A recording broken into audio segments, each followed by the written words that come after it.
Corría el año 2023, en pleno mes de agosto, el más caluroso que nuestra ciudad suele ofrecernos. En familia, decidimos salir a refrescarnos a la orilla de la playa de nuestra querida ciudad Madero, en el estado de Tamaulipas. Era un día perfecto. El sol brillaba con intensidad.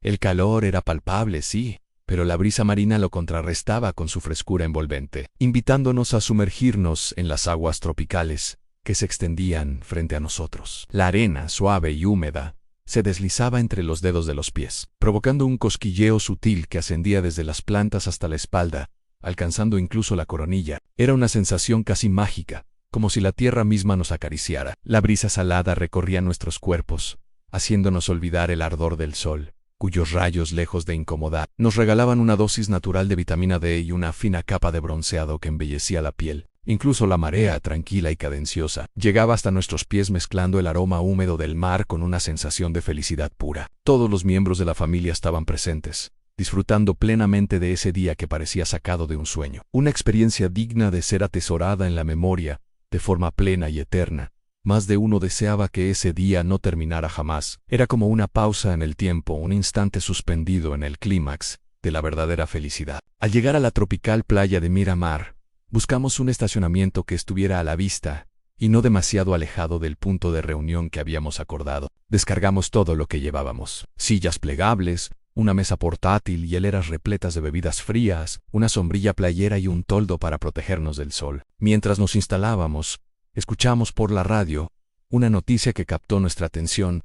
Ese día se podría presenciar el paso de un meteorito de proporciones colosales, visible a simple vista. Se decía que parecería estar a tan solo metros de distancia entre la Tierra y el objeto en cuestión, aunque se aseguraba que caería a varios kilómetros de nuestra ubicación. También se mencionaba que no se tenía precisión sobre el punto exacto de impacto, debido a la distancia y a la rotación terrestre. Esa incertidumbre generaba cierta inquietud, aunque las autoridades pedían a la población que no se alarmara y, en cambio, tomara medidas precautorias en caso de que el satélite afectara alguna zona habitada. Mucho se especulaba sobre la composición natural del bólido. Algunos expertos afirmaban que, al ingresar en la atmósfera terrestre, sería parcialmente consumido, reduciendo así su masa y velocidad. Nosotros, lejos de preocuparnos, estábamos emocionados por la posibilidad de presenciar un evento celeste extraordinario, que se sumaba a la diversión familiar de ese día, casi perfecto. Mi sobrina, bajo la sombra del toldo, se entretenía haciendo figuras en la arena con un cubo y una pala, bajo la mirada atenta de mi hermano y, naturalmente, de toda la familia. Mi esposa, acompañada de mi madre y mi cuñada, paseaba por la orilla del mar, disfrutando de la frescura de las tranquilas aguas. Mi padre, mi hermano y yo conversábamos sobre un popurrí de temas diversos, variando la charla mientras escuchábamos música veraniega a buen volumen, perfecta para la ocasión. Entonces, en medio de nuestra conversación, la radio emitió una primera señal de alerta anunciando el pronto ingreso de este cuerpo celeste. El meteorito estaba a tan solo minutos de perforar la atmósfera terrestre. El tiempo siguió su curso, hasta que nuevamente se volvió a escuchar una segunda alerta. Y fue ahí cuando sucedió. Se dejó ver en el cielo el ingreso del bólido, que a velocidad descomunal atravesaba la atmósfera. El mismo meteorito perforaba la barrera del sonido con una estruendosa presentación, la cual hizo que también la tierra se sintiera como si se estuviera estremeciendo. Descendía con tal fuerza que al verlo uno no podía evitar sentir que somos apenas una diminuta parte de este vasto universo. El meteorito era enorme, y lejos de disminuir en tamaño o velocidad, parecía intensificarse. Se veía gigantesco, metálico, con destellos de colores brillantes, acompañado de un fulgor azul celeste neón y una velocidad impresionante. Justo cuando este inmenso cuerpo celeste surcaba el cielo,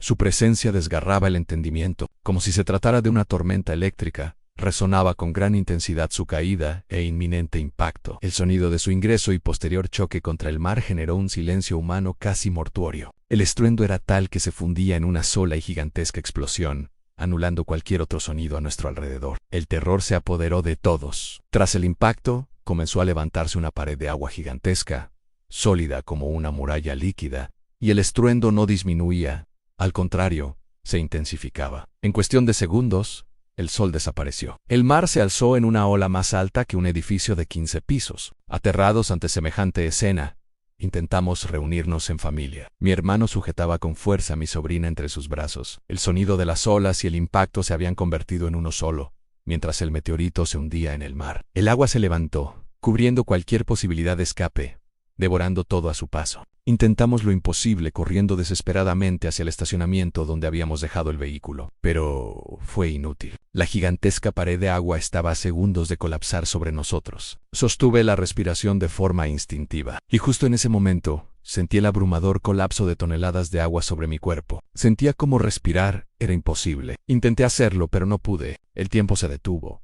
El silencio se hizo presente. Estaba flotando en la oscuridad de un abismo, y fue ahí donde entendí estaba muriendo. Todo parecía haber terminado para mí. Sentí que ahora le pertenecía al infinito espacio, listo para ser materia que se reincorporaría al ciclo natural de este universo, en función de la Tierra. Poco a poco, como si emergiera desde una lejana quietud, comenzó a llegar a mis oídos el suave murmullo de la estridulación de un grillo, ese canto sutil que nace al frotar sus patas contra sus alas. Al principio era apenas perceptible, como un eco que se deslizaba entre los pliegues del silencio. Fue entonces, al reconocer su persistencia, que comprendí, aún no había muerto. Con extremo dolor corporal y cansancio, abrí mis ojos en una sola expresión, y fue así que me percaté, ya era de noche. El sol había desaparecido del horizonte, y con él, la esperanza también me había abandonado. Al observar a mi alrededor, comprendí que el lugar en el que me encontraba había sido completamente devastado. No era, en absoluto, la playa donde todo había comenzado. Estaba sobre una cancha de baloncesto empapada por el tsunami que a su paso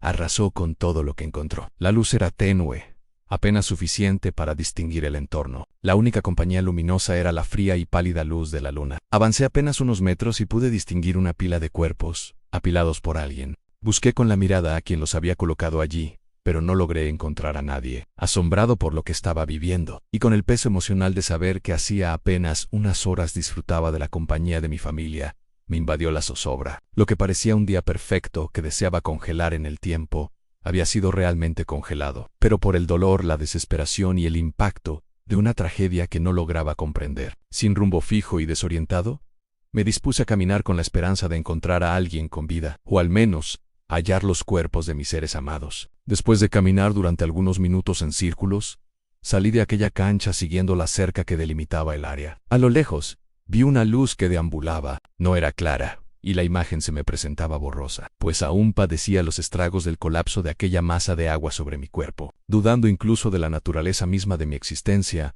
continué avanzando hacia aquella luminiscencia que parecía moverse de un lugar a otro. Al llegar pude distinguir a un hombre de rostro sereno, barbado, con tonalidades castañas claras y rojizas en su cabello largo, que le caía hasta los hombros. Su vestimenta era sencilla, una túnica de una sola pieza, con 4 orificios, 2 para los brazos, 1 para el cuerpo y otro para la cabeza. Atemporal, parecía sacada de otra era, pero era funcional. Mi mente, aún atónita, comenzó a hacer conjeturas sobre aquel hombre. Lo observé acarrear cuerpos de un lugar a otro, y noté que la luz provenía directamente de sus manos, al tocar las cabezas de los fallecidos. Aquel ser los llevaba hasta una zona de pasto verde, aún húmedo. Al recostarlos allí, colocaba su mano sobre sus frentes, y el rostro de algunos comenzaba a brillar. Pero no todos reaccionaban igual. Algunos no brillaban al ser tocados, y entonces el hombre se arrodillaba, postrando su rostro en tierra, cruzaba sus manos, y susurraba palabras que no lograba entender. Veía su barba y sus labios moverse, pero el sonido no llegaba a mí.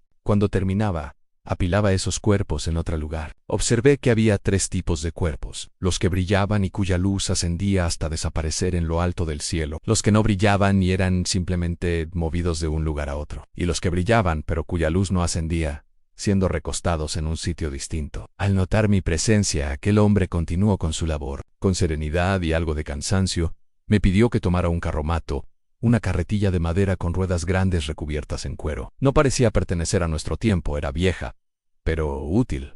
Así lo hice. Me pidió que trajera algunos cuerpos desde una pila específica que me señaló con la mano. Caminé hacia ella con temor, ya agotado y abrumado por todo lo que estaba ocurriendo. No comprendía nada en absoluto. Mientras pensaba en ello, el cansancio se hacía más pesado entre mi cuerpo y el carromato. Al levantar la mirada reconocí el calzado de algunos pies frente a mí. Un dolor extremo me recorrió. Al darme cuenta de que aquella pila no era otra que la de mi familia, me acerqué a ellos. Los vi recostados sobre el pasto verde. Los cargué entre mis brazos con cuidado y ternura, y los coloqué en la carretilla. Sentí el frío de sus cuerpos, la rigidez de su estado. Mis lágrimas rodaban sin cesar, pero el cansancio había desaparecido. Ya no sentía el peso físico, sino el dolor profundo de ver a mis seres amados tendidos allí. Los llevé hasta donde estaba aquel hombre, del cual ahora estaba seguro, era Jesucristo, mi Salvador. Al llegar hasta donde estaba él, no pude más y me desplomé a sus pies, implorando misericordia por los míos. Con voz firme y apacible me dijo: